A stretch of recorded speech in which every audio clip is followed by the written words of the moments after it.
in Mangrol, Surat.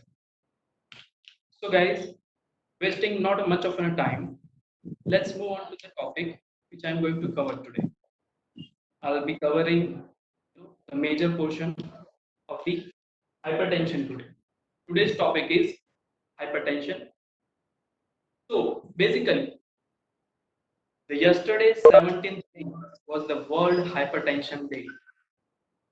So, regarding that, I thought let me do something creative for all the people around the world, right? So this is a one of the kind of disease that many of the people find difficulty to understand. Okay, because the hypertension is one of the condition in which we all physiotherapists deals in a such a way that as students are there, they feel like, sir, इसमें हमारा क्या role है, right? But my point, all of you is to understand your role first. First, understand clinically what is hypertension. Okay, because until and unless you don't understand the hypertension, you won't be able to understand how mainly focus on the blood pressure, how the systolic blood pressure and diastolic blood pressure gets regulated. Okay, so now listen, 125/80 mmHg blood pressure, systolic and diastolic.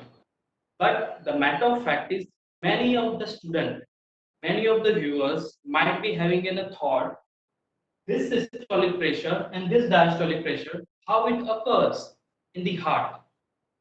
Once, if you understand the concept, you will come to know that how hypertension occurs and how to regulate it.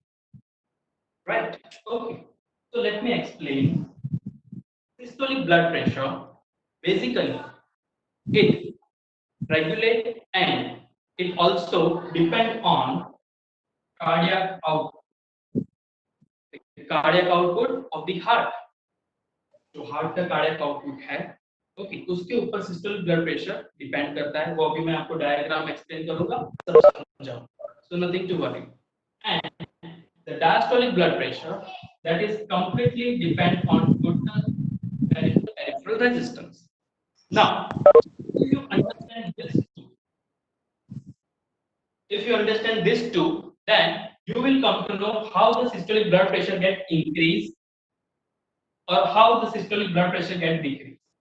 First, in diastolic blood pressure, if you understand the total peripheral resistance, in that you will understand how the diastolic blood pressure is getting increased and diastolic blood pressure get decreased.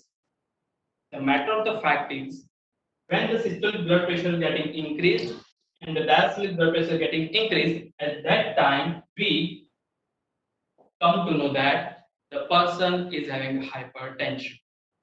Okay, there are various stages of the hypertension. The normal blood pressure I say is 120/80. First, that is a normal, we all have. But when the blood pressure goes beyond 130, 140, okay, then it is called as in a pre-hypertensive stage.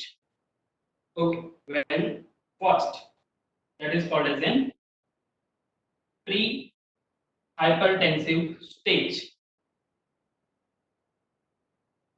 in which the blood pressure goes more than 120 to 130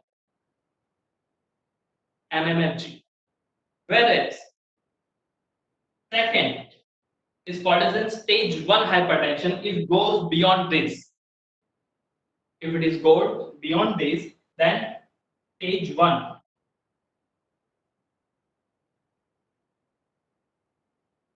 Stage 1 hypertension, okay, that is going beyond 140 to 159 or 160 mmHg. That is called as in stage 1 hypertension, in which the systolic blood pressure goes up. Third, stage 2 hypertension. Stage 2 hypertension, in which the blood pressure goes 160 mmHg. So here What we have established, if the blood pressure is remaining 120/80, it is called as a norm. Right. Systolic blood pressure, diastolic blood pressure. This systolic blood pressure is directly proportional to the cardiac output. I am going to explain it right now. So don't need to worry. Diastolic blood pressure is dependent on the total peripheral resistance. Both the things I will explain in detail and then we'll jump over the hypertension. So basic concepts that we need to understand first. What I have categorized, if the blood pressure shoots up in this way. First is the pre-hypertension. Okay, second one is the stage 1 and the third one is the stage 2. Pre-hypertensive 120 to 130, sometimes 140 it may go. Stage 1 more than 140 to 159. Stage 2 more than 160 mmHg. So these are the various classifications of the hypertension. Now, mainly I will focus on the cardiac output and the total peripheral resistance.